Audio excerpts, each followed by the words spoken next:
Hello, hello, everyone. Welcome to day 3 of the Ascent Masterclass. So happy to have you here. I hope you're all caught up. And today I want to open, before we head into the new material, I want to answer a question that I had on one of the videos. So let me pull that up really quick.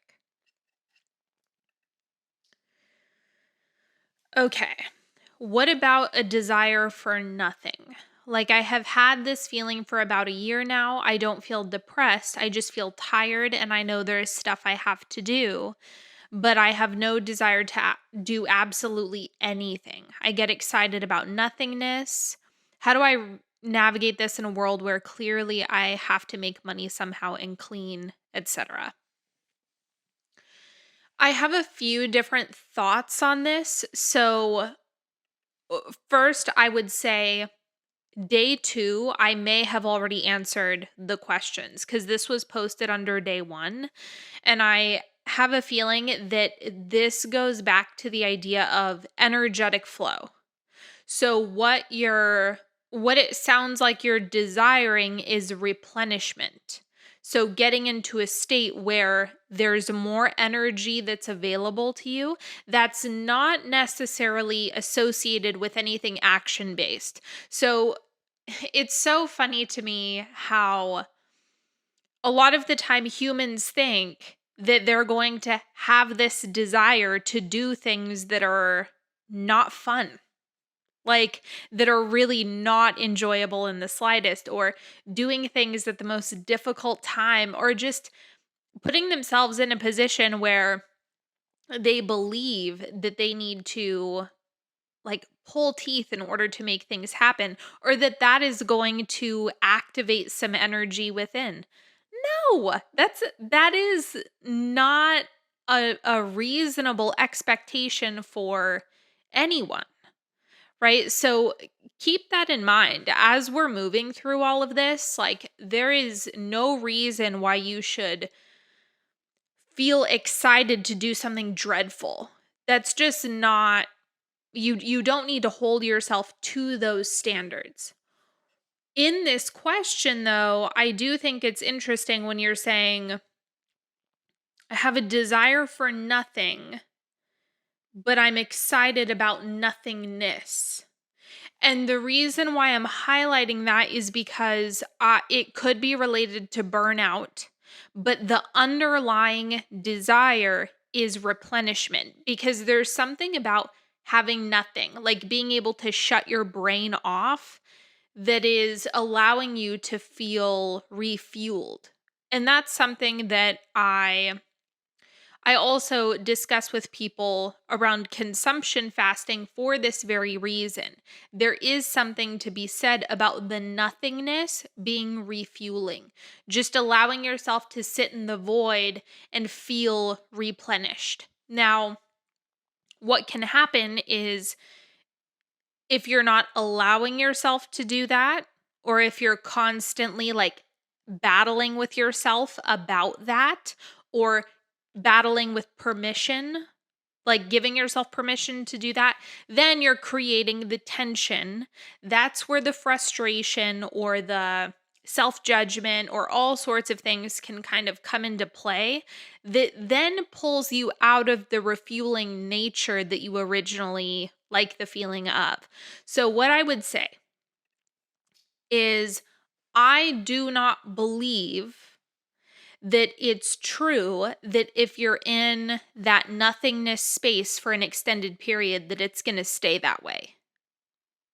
And this is a perfect segue into today's topic, because I'm going to be talking about seasonal rhythms, right? This pulse of life that we have going on, and being able to understand, appreciate, and enjoy ourselves in all of the seasonal rhythms that we have going on. And there's this divine order that is really taking place. And so when you're saying, I've been craving nothingness for a year, that on my ears is ringing as I'm burnt out, or I'm over functioning, or I haven't fully given myself permission to enjoy the open space, that's one thing. Um but if you are truly in nothingness for an extended period, it will not stay that way because there's a divine order. There is expansion and contraction. Just because we enter recovery periods does not mean that it's an indefinite recovery period. Nobody's designed to just have an endless winter, right? Summer does come around at some point, right? The sun does return at some point.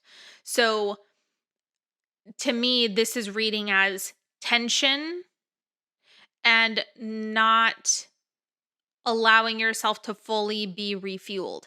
Because the other thing is, and I've noticed this for myself, doing small things where I'm just feeling the energy move will create enough energetic flow where I want to do it, or I feel the desire to do things because the energy flowing feels good. So this is where cleaning, if I plan to clean, like I'm going to spend X amount of time on Monday doing this, I can't do that because I don't know if the energy is actually going to flow at that time on Monday on the dot. It may or it may not. But if I'm tuning into what is actively summoning energy through me, and that may be getting something done, that may be a small thing on the to do list, it may be tidying a tiny corner of space, but just experimenting with seeing what happens when you think about it as energetic flow, not a chore. Is that making sense? I'm returning to this comment to see.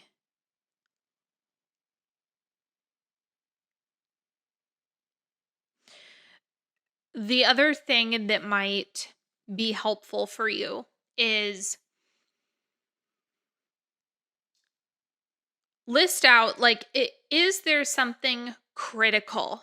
Like, this must be done, or there are going to be serious negative side effects of neglecting this, right? Those things are legitimate must get done items. And the reality is, those are pretty few and far between.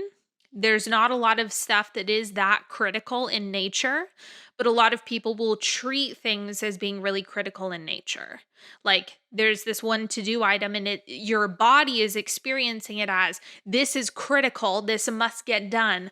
But when you're really thinking about what is the reality of this, it might not be. So recategorizing these things might be helpful for you. And then allowing yourself to keep everything light. I would say focus more on refueling, receiving, regenerating, and embrace the season of regeneration. So we'll talk about this in a second, but I would call that a winter. That's what winter is. So let's move into the material for today because this is a good place to start. We are an extension of the universe, right? We're an extension of the earth, right? So when you may have done the connect to source meditation that I created, it's a super old meditation. I'm not the creator of that meditation. There are many, many, many variations that exist across cultures and practices and teachings. Like it's a very common heaven and earth meditation. And the reason why I feel that that meditation is particularly refueling in a way that many others may not be is because you have the earth energy, which is what anchors you to your physical body. You're bringing that in, and you have the cosmic energy, the cosmic chi that you're marrying with that earth energy because we're an extension of both. We're an extension of both of these things. And so we have the divine rhythm, the cosmic rhythm, or what some people, if you're into astrology, that would be more of the astrological rhythm, the cosmic rhythm of, where the planets are and our connection to something greater, that heavenly rhythm. And then you have the physical body rhythm, the seasonal rhythm.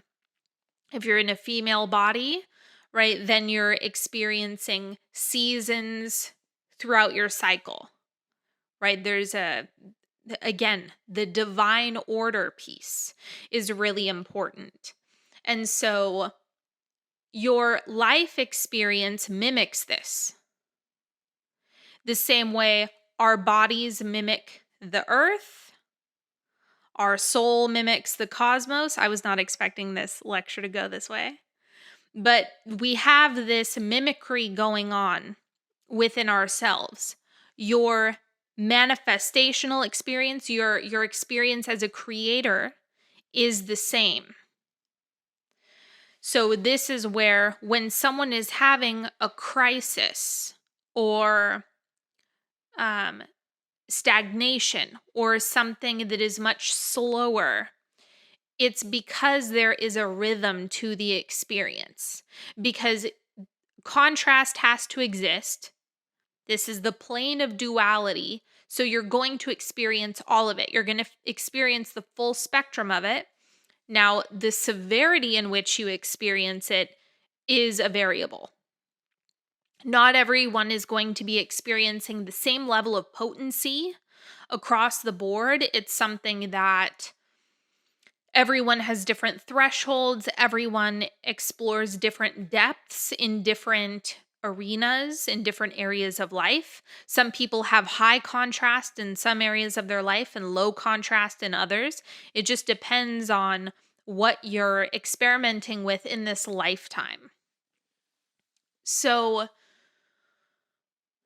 the winter, what we experience as a winter, can either be I would put it in a few different categories. So I would put it as slow, regenerative yin.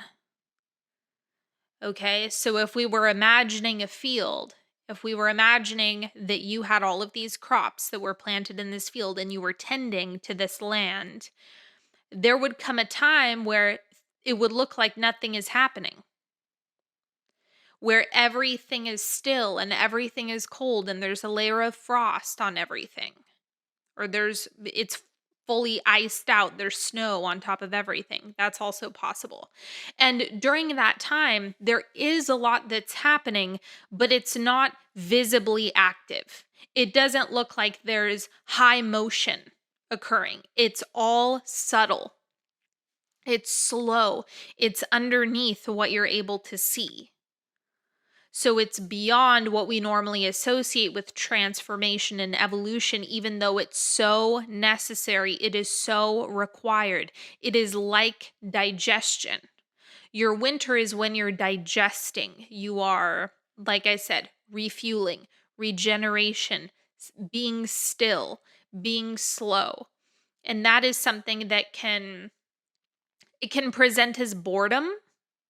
It can present in terms of your emotional body. It can feel like being lost, or it can feel like uncertainty. Usually the winter is experienced as an unknown void.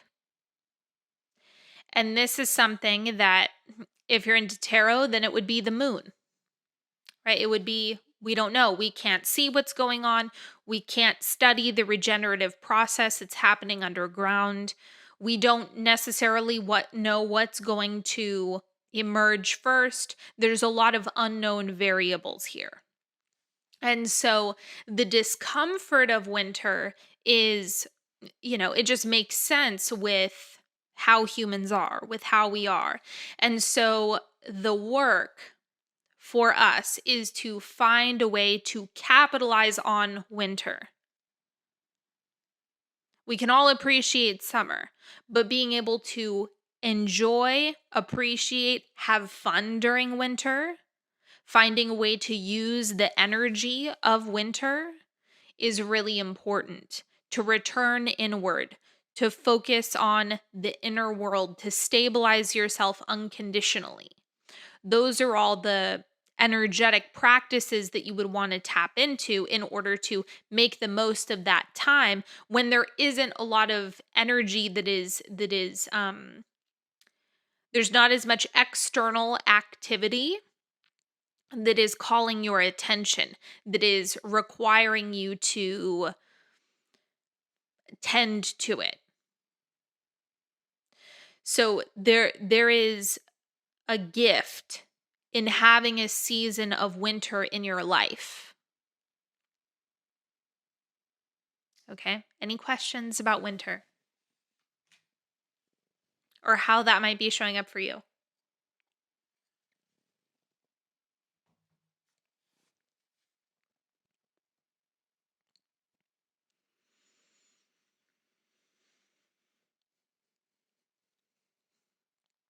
I should also add, seasonal rhythms are something that you'll find mimicked everywhere else. We could also use a 24-hour cycle. So that's more equivalent to the masculine body, the 24-hour cycle versus like the monthly cycle or the seasonal annual cycle. And you could just look at it as the time of day, right? Winter might be midnight. It's when it's darkest. And then springtime is the dawn, right? So we can see all of these rhythms throughout life. It's there is no separation between any of these things. When you're entering spring, spring is like the new idea. It's the planting of something new. It's the aha. It's the inspiration. It's the clear awareness. It's the contrast of coming out of that period of nothingness and the first emergence of somethingness. And so this is oftentimes what is most exciting for people is, oh my God, thank goodness that period came to an end and I finally have something to grab a hold of. It doesn't need to be that way, but it's really common for people to have that experience. And so this is when you have conscious awareness of a desire. So instead of having the absence or having the void, it's where you shift into being able to point at something. Right? So it's, oh, I'm instead of just having direction and pointing at clarity, because in that unknown space, usually the desire in that unknown space is clarity and direction. And so when the energy has developed to the point where there's an emergence of an idea, that's when the energy starts to grow or things start to get warmer within you, right? So the inspiration, the creative potential, what you're focusing on, like all of that starts to blossom. And usually, where people get really tripped up in the springtime is wanting to take action prematurely. So it's like you're seeing your crops sprout. Okay, they're sprouts. It's warming up, everything is growing. But if you pick them right now, it's too soon because it's not energetically developed enough. And of course, this metaphor as it relates to time is not consistent because every situation and experience is different. But at this point, this is when you would want to nurture the energy, the focused energy, the thought forms, the tending to the soil, the nurturing everything, keeping it in an incubator. Or another way that this shows up, and I talk about this a lot with muggles or like people who really are not down for the whole manifestation thing. Very in just a logical linear paradigm. When you first get an idea of something that you want, the last thing that you want to do is start talking to people who are practical about it, right? And so that is like pulling the crop too soon, pulling the sprouts out of the ground when they're not ready because they're not mature enough. The energy hasn't been cultivated enough. So springtime is when that spring fever, like it's go time. You only at the first sign of energetic development do people misinterpret the energetic development for taking action. So springtime is where you would want to let it bake. Enjoy watching it grow. Enjoy watching it mature. Enjoy watching the little green apples get bigger and bigger and bigger and change color. Springtime is watching the development and enjoying the development of what you've already established and what you've already decided. Let me see if there's anything else.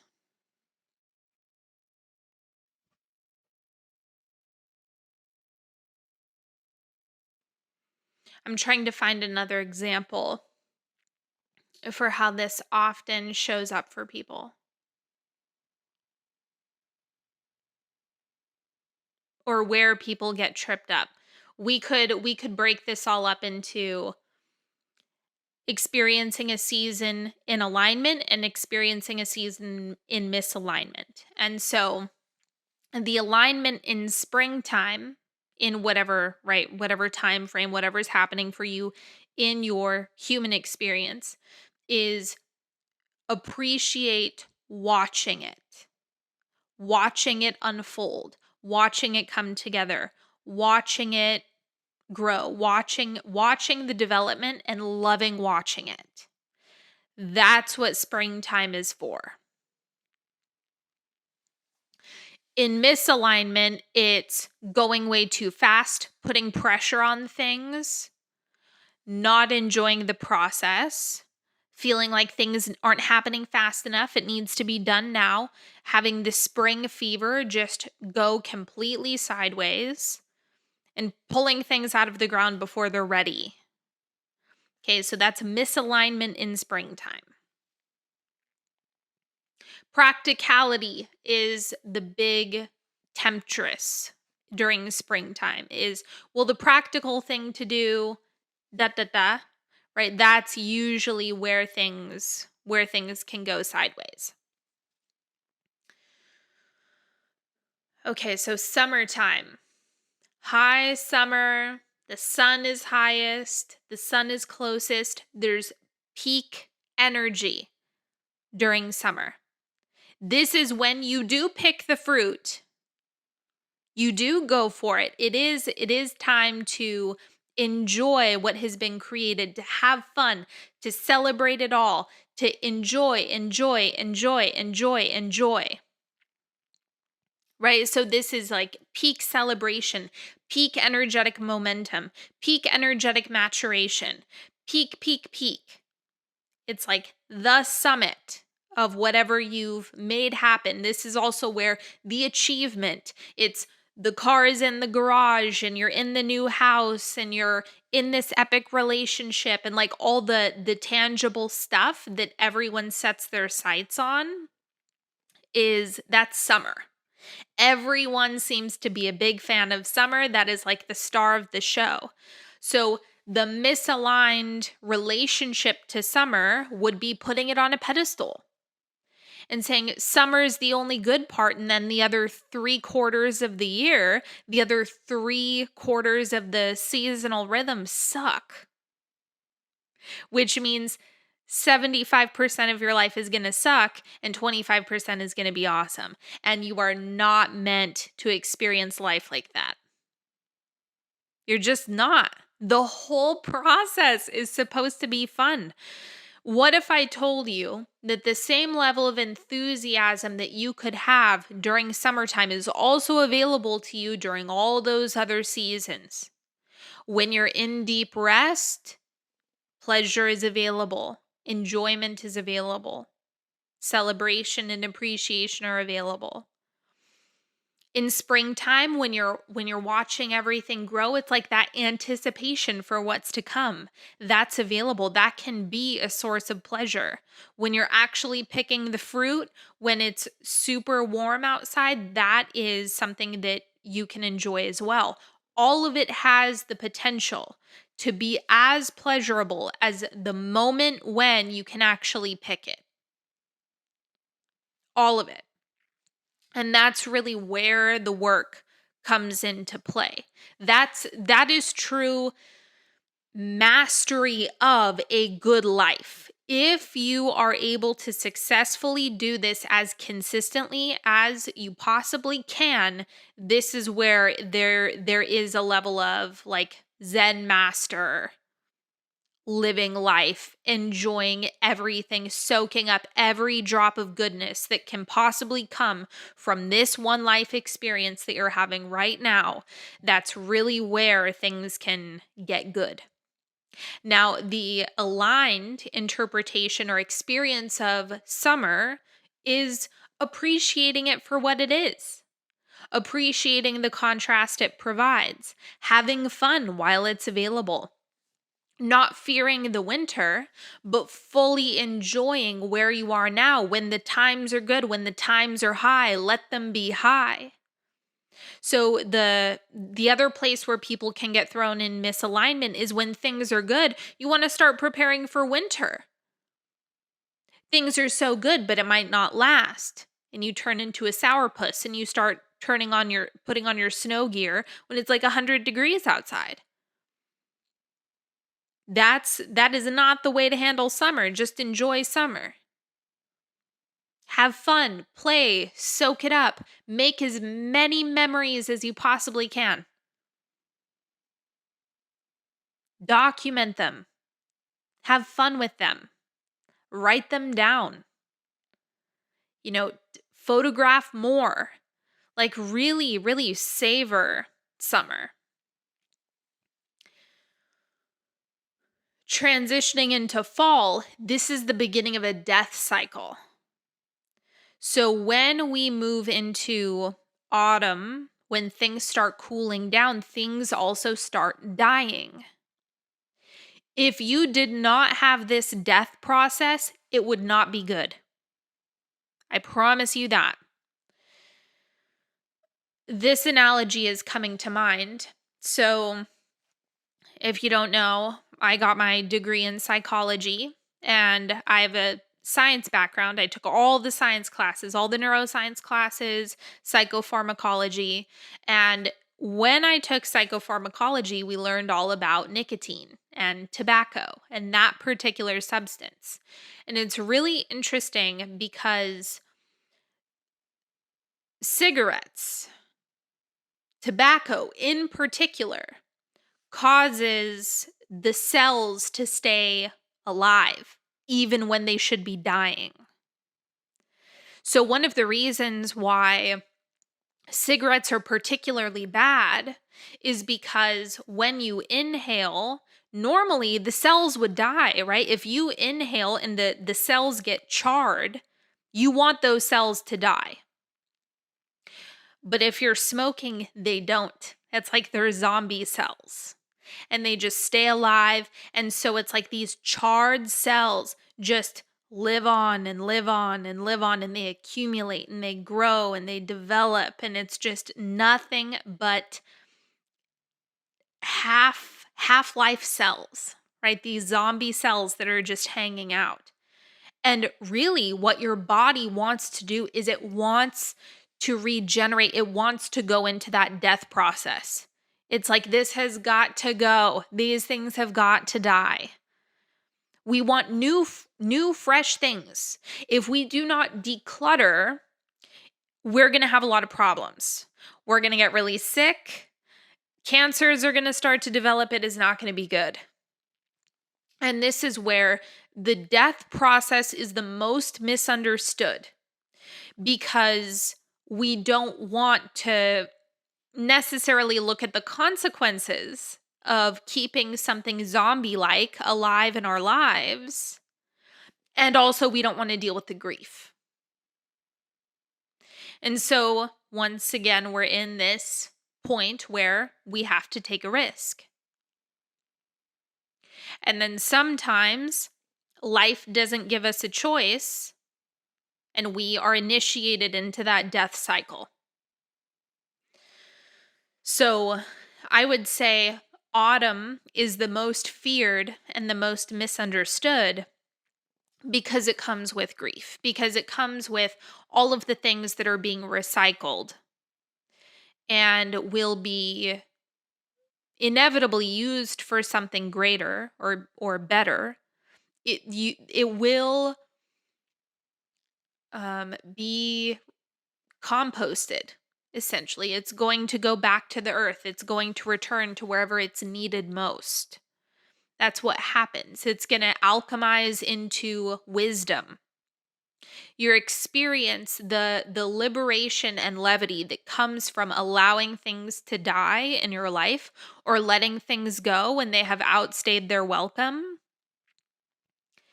is a beautiful thing when it's in alignment. Right? Cutting things out peak summer, that's not fun. That's not good. But when it's time to let something go, when it's time to release something, it is a source of liberation. So, in terms of the misalignment, the misaligned version of experiencing or the misaligned relationship to fall or autumn is when you are resisting the death process and you're allowing things to become cancerous because you will not let things go. You're allowing things to die and crumble and pile up, and it needs to be cleaned desperately. It wants you to tend to it desperately. It wants you to haul all of the brush and all of the dead stuff away, but you're just letting it pile up, pile up, pile up. Right? Letting things just fester. That is a misaligned relationship to fall. And I strongly feel that every single one of us has had this experience where we don't want to let go of something.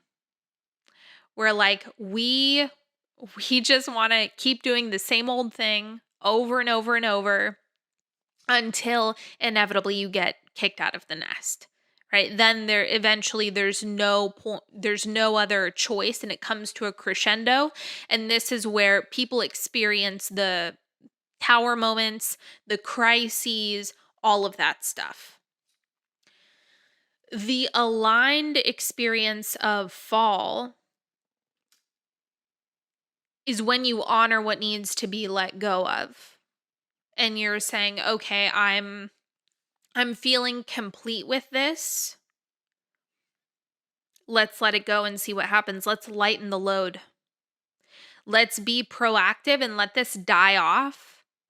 And even if there's uncomfortable growing pains as a result, or there's a void, I'm going to just embrace the void and allow it to make way for something new, something better. So, treating the death cycle as sacred, necessary, and creating space for bigger, better, newer, stronger, whatever. So those are the different relationships we often have with it. And I'm sure this is also resisting the death cycle is one of the most common. So this is what you're going to see most of the time. Outstaying a job that you absolutely hate, right? Avoiding that risk. And this is why we come back to day one. Risk is where we started. That's what gets you to climb the mountain. And then we have this inevitable pulse that is just flowing throughout our lives. The same thing would go for staying in a house too long. You've outgrown it long ago, and you're just still staying in that house or that place where you're like, maybe you haven't given yourself permission to let the beliefs die off that you can't create something more. You're not letting go of those beliefs and letting those die, letting your limitations die. Sometimes it's bad habits like vices that are keeping your body in a really rough condition, not being good to yourself, not being kind to yourself, letting those things die and making space for something new to develop, and just understanding that that void experience is where new things have space and room to emerge. I find the authors I work with have the hardest time dealing with the post publication process if they're not willing to let it go and move on to a new work. Can you say more about that if they're not willing to let what go?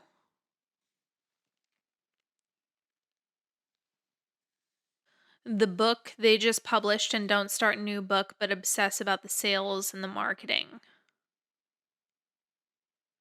Okay, let me tie this back.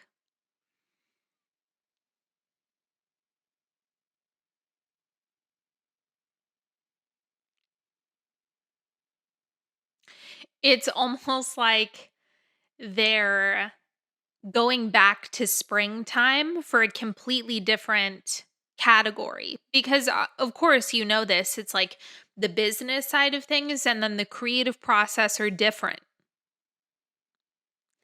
And so it just seems like there's people who like want to jump around rather than allowing, because they're probably not wrong that there's a business side of it. And so there's obviously going to be a seasonal rhythm to the business side. Exactly. They get into my business rather than trust me to do my job. Oh, okay. Okay. So you manage the business side of things and they're the creative people. Okay. Yes, I completely understand. That is really frustrating. I tend to stay in winter and spring too long out of fear due to previous experiences of jumping into summer before and reaching burnout.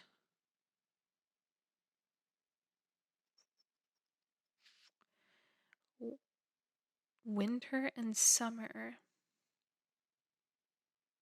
Yeah, so then that would be the same thing. Like if you don't allow the death cycle to begin and you're resisting that, that'll create burnout. Like, no, no, no, no, no, no, no. And then all of this stuff outstays its welcome. When really there are probably elements that if you look back, let me compare it to this house experience. I knew something was up in summer, in like June, July. Okay. But I did not want to deal with it. And I did not address it. And I did not listen until November. And so then I got pushed out of the nest because I wasn't listening and I could not take a hint. And so it's something that it's not always necessarily intentional, or it's not always like ignorance or something like that. Um but this is where being able to declutter quickly or allow death cycles to occur are really helpful. Like if you're just allowing it to move, if you're allowing transformation to occur sooner rather than later, it can prevent that process. Because if you were to evaluate it, I'm sure you could see in hindsight there were certain things that you were feeling complete about, but you were resisting the completion of them, or the completion for now, the desire to move into a new season. Until I rest and process and dream, but am now working towards actually doing and making moves forward. So maybe this is a springtime and you just want to let it mature and then enjoy summer while it's there and just pay closer attention to when it's time to pivot or when it's time to let something go and when you're wanting something fresh. So I mean, I'm sure many of you know, I'm transitioning homes right now, and there's a lot of unknown. I feel like I've already allowed this to phase out. There's completion here. It's just a matter of some logistics and dates at this point. And there's a lot of unknown out in front of me. I literally don't know what's next. I have an idea of what I'm creating, but there's this void that I'm in because in this moment I haven't signed any papers for my next place. It's empty space. And so how I've been navigating this, like let's call it a winter, just to stay consistent with this analogy, is allowing myself to dream, right? Allowing myself to just follow the threads of my desire, allowing myself to trust that what's happening underneath the surface is going to be good. It's okay if I can't see anything in this moment because I know that what's happening underneath, there's a lot of stuff that's occurring. And springtime is going to come, and there's going to come a moment very soon where it feels like, yes.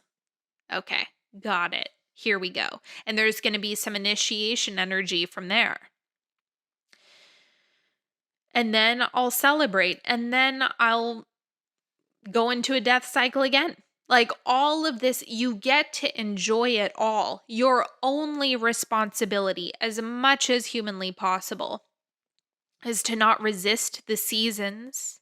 Let them ping you and enjoy them as much as possible, like we talked about earlier. Can you appreciate them all for the contrast they're providing and just how cool it is to be human? The fact that we even get to do this, sometimes I'm like, we just get to do this for fun, really. I struggle the most with acting first instead of letting things grow and incubate enough, like you mentioned for spring. Can you explain the energetics behind this? It's a huge pattern in my life and has caused extreme burnout. That's a really good thing to know about yourself. So this is primarily rooted in scarcity. So if you get an idea and then you're like, oh my God, if I don't do it right now, or if I don't act on it right now, I'm going to miss it. I'm going to lose it. I'm going to miss out on it. And I mean, there are some things where that's true, that the inspiration is pinging you in the moment or the idea is pinging you in the moment. But if it's not clear guidance on do this, if there isn't so much energetic movement forward to the point where the action is self-evident and the action is obvious and clear, what happens is people get a dream or a desire or something that they want, and then they drift up into their mind and they say, how am I going to make this happen right now? And if I don't know how to make it happen right now, I'm going to lose it. That is usually the cycle of needing to act prematurely. It's rooted in scarcity the vast majority of the time. Because if you knew that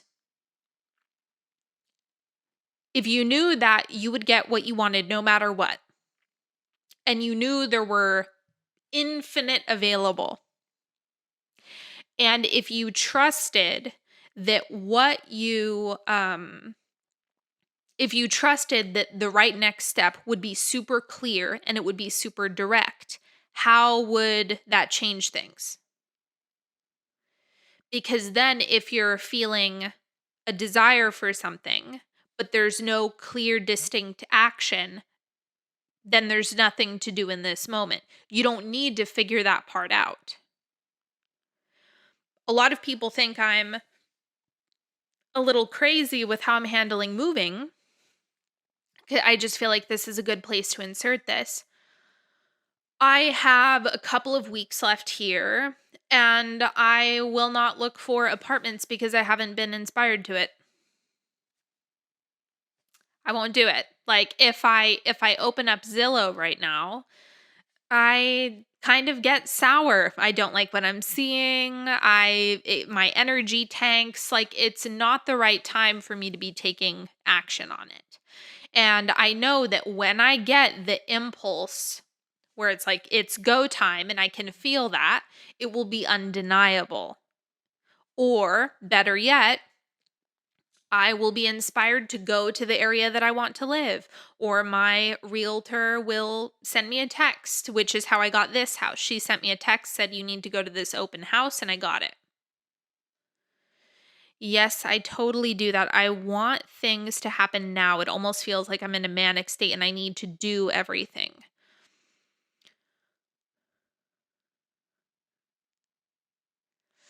Isn't it funny how we often think this, and then if you look at the reality of how it unfolded, a lot of your action was pointless? I'll give you another example of this. This has been coming up a lot for me. When I was 20, my life completely bottomed out. I lost all my money. I had 2 cars that were totaled. I lost all my clients. I had like my university was calling me saying you owe us thousands of dollars. Like it was a mess. I lost my living situation, lost one of my closest friends. Like it literally everything died around me. My whole life just died. And I was in I was couch surfing basically. I was living in the spare bedroom for I a month. It was January. How interesting. It was January that all of this was happening, and I had until the end of January to get into a new place. So I did what I always do, and I just meditated. I sat and I meditated. And that's all I did for like a month.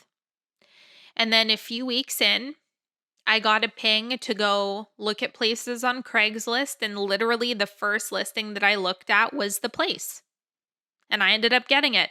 And then I got a job. And right before that, I manifested a check for $12,000, which I was not expecting. So it's interesting how I could have handled that situation by house hunting every day. But in the end, I didn't need to do that because I still got the house in the end. Like if you look back historically, when big things happened, really ask yourself how much of that came from my direct action. It's probably not much. And so the trick to this is just allowing yourself to cultivate the energy. Go there, go there, go there, go there, go there. Feel it, feel it, feel it. Imagine, imagine, imagine, imagine, imagine. And then when you get the clear aha, it's go time, it will feel like you don't have to work at it because it's so clear and inspired. And then it's seamless. And so while it completely contradicts the paradigm where you have to work at it and you have to hustle and you have to do this, that, and the other thing, historically, it has never been true for myself that success came from sheer volume. It came from letting the energy develop to the point where it was inevitable that the right guidance would ping me in a moment and then I could move on it from there. That's always how things have occurred. When I was shopping for houses before I got this one, that whole long journey, when I'm looking back on that, I'm like, why was I looking every day? Why was I entertaining so many things that I didn't want? Why was I scrambling around looking for places? Why did I do that? I should have probably chilled out, gone out to nice dinners, and meditated more. That would have made the experience so much more enjoyable. That makes a lot of sense, and I'm sure this will take practice. Thank you. Well, it defies all the programming. It's the total opposite of the all the paradigms and all the structures that have been built. It challenges that, and that's what makes it so scary because it calls into question, will this really work? And that's a scary question to contemplate.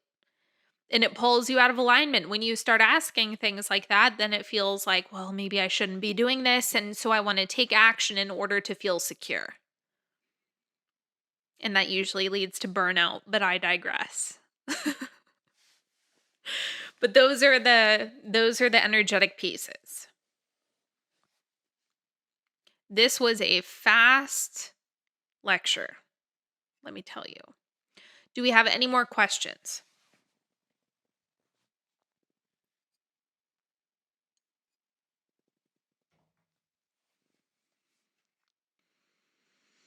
I think that completes the questions. So I am going to start transitioning. I want to talk about Graced here and also Astral Playground. And so we're going to be transitioning, but I appreciate you all. Thank you so much for being here. If you want to stay and listen to some of the developments with Graced, I would love to have you. But yes, you're free to go if you'd like. So for those of you who don't know, I have been running a beta version of Graced since the beginning of this month. We're only 5 days in, and it's been really interesting because originally my idea was to run it as an intensive, similar to Apex. And then I had this feeling, I was like, some structural pieces need to change here. I'm not sure what I want to do with this yet. So I decided I'm going to run a beta version. I'm going to run a test and see what happens and get some feedback. And a couple interesting things. It's been the consensus inside of Graced that a month is not long enough. So there's not going to be a 1 month minimum on Graced. And the other interesting thing is I have a bunch of people in there who are doing fasts, consumption fasts and substance fasts. And so what I've come to is I've realized that Graced actually wants to be a hybrid container. So it wants to be run like an intensive, but then if you want to continue staying inside the container, you can. So what Graced is evolving into really is an intuitive development intensive. So it's something that I've decided I'm going to include some workshops that will be available like immediately when you're inside, but it's going to be a 2-month minimum that you can get inside and treat it like an intensive.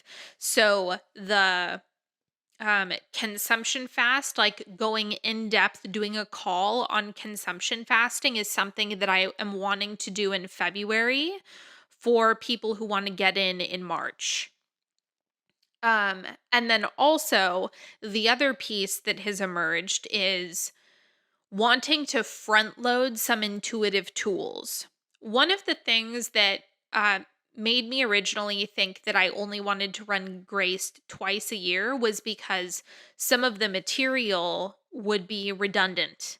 And one of the things, if you haven't noticed, I have a hard time running or teaching the same thing over and over. It bores me out of my mind. I do not like doing that. I will never do that. I don't want to do that. And so Graced originally had like a weekly lecture. But now what I realize is I don't want to do that over and over and over. So instead, there's just going to be like a big workshop that I run once and then update as needed. So it's going to be partly pre-recorded and include Voxer. And the other cool thing is VIP seats, I've decided, will include intuitive sessions with me. So if you've been around for a while, you may know that I used to do energy checks, right? That's like a cold intuitive reading, right? A cold psychic reading. So, doing energy checks, those will be available in Graced.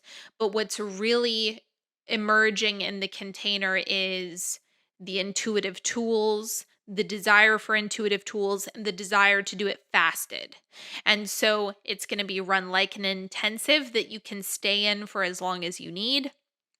This is feedback that I've received from people in Apex as well, is it's the intensives are intense, and so wanting something to taper off after the fact is really helpful. To have a container that you can either stay inside or roll into after that. People really, really, really love doing that. And so I'm just super excited to see like the final polished version of Graced. But what I can tell you right now, the two things that are going to be happening is there's going to be an intuitive tool workshop in February, and there's going to be a consumption fast workshop or guidelines, like unpacking all the nitty gritty details about consumption fasting, how it works, how it applies, what to fast from, all the what about questions, all that stuff is going to be happening in February in preparation for March. So that is what I have so far right now. Thank you for these lectures. They have really clarified things and came at the perfect time. Thank you so much. I appreciate you. Um so right now, if you are interested in Graced or you do want the intuitive side of things, it is currently on waitlist, and then waitlisted friends will be available to apply first and secure their seat first. And that is that. Secondly, Astral Playground. Playground is currently one of my favorite things that I've been doing.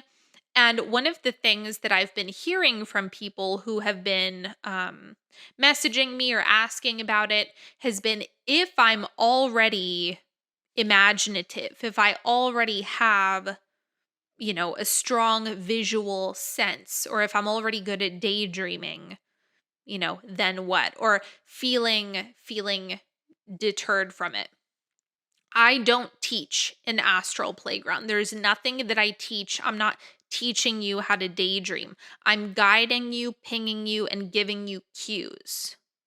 So the cool thing about it is one, you don't have to be visual because I have people in there who are non-visual imaginers. And then there's people who are highly visual who are like, oh my God, I'm seeing this, I'm seeing that, I'm seeing this other thing, or I'm having this experience. So there's a good mix. And what I'm doing is I'm taking the pressure off of you to conjure the images. Because when you're in your imagination space, if you're like, I'm working so hard to force this, or I'm trying to put myself in this situation, that's freaking exhausting for one. And it does not need to be that hard. It does not need to be that difficult.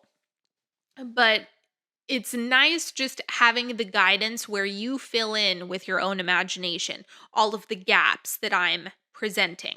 Like, okay, imagine this, imagine that. And then your own projections, your own desires are able to fill in the cracks, but I'm cueing you so you know where to go, what to imagine next. Okay, so they have been an absolute blast. We had the Power Astral Playground episode today, and it has been, I think it was one of my favorites. It was one of my favorite things ever. So, anyway, if you're interested, you're more than welcome to check that out. It's $30 a month. So, you get a call every week. We're on a group call. Loads of fun, and I've just been getting the best feedback, so I'm excited to do more of those and really see what unfolds. I'm excited to do like the archetype journeys. I think that'll be really fun. I want to do some fun Valentine's Day stuff, like I don't know, something romantic, something luxurious, all that stuff. I'm just really excited. Doing like a virtual date night, like a date night, but imagine like a daydreaming date night. I think that could be really fun for Valentine's Day. I have like so many ideas I could explode. So prepare yourselves. If you are in Astral Playground, I have a feeling we're going to have a lot of fun in the next few months. And yeah, so lots of stuff happening in my world. What else do we have going on? I've got a mental mold workshop in Money Magic. Just tons of stuff. Tons of stuff is going on. So all of the links, if you're watching the replay of this, it will be in the description box. And as always, I appreciate you so much. Thank you for hanging out with me. I hope that this has been helpful for you to apply to your own seasonal rhythms in your own life. And I love you so much. Have a wonderful week, and I will talk to you all later. Bye.